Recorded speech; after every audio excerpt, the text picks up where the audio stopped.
You can't help but notice the seemingly non-stop trains and boat traffic in the coastal community of New London and Groton, Connecticut.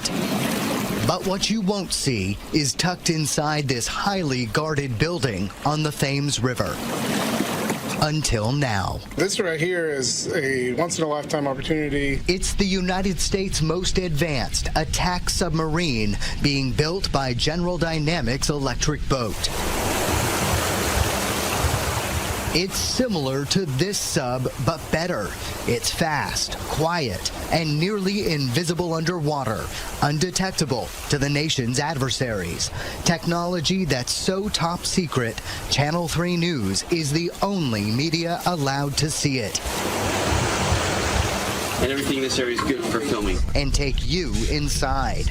This is what will be the USS Vermont. The human eyeball is our greatest threat in some cases. Henry Ronke will command the sub. We can conduct anti-submarine warfare, anti-surface warfare if necessary, mine warfare. We can support special operations forces ashore if required. We can conduct intelligence, surveillance, reconnaissance. So looking around to see what we see and then reporting that back. The Vermont is 377 feet long, longer than a football field, 34 feet in diameter, and comes with a nearly $3 billion price tag. Sounds big, right? It is, but with 135 crew members living on it, sometimes for 3 months underwater, it's tight. The biggest challenge living on a submarine is probably space. This is a bunk room. It's one of the bunk rooms, right? We have a lot of space, right? Not enough beds for everyone, so many submariners must alternate sleep times. It's called hot racking. The bed still warm from the last guy when you climb in. You have to be used to getting close to people.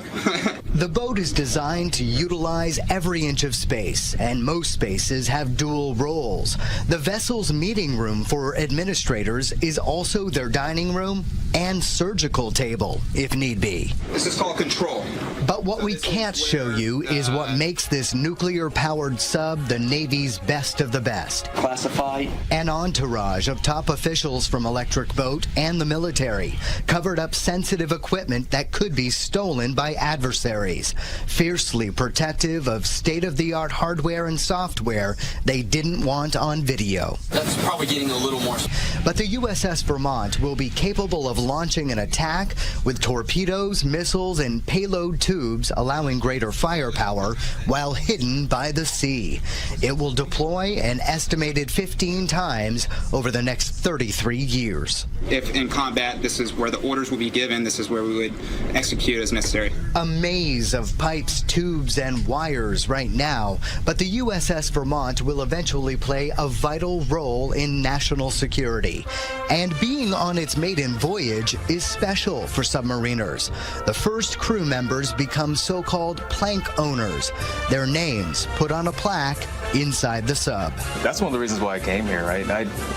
How many opportunities did you get to be a plank owner, be the first crew of a ship? It's why Todd Lewis volunteered on the Vermont. In fact, all submariners must volunteer. Training is rigorous, very difficult, and family and friends may not hear from them for months at a time.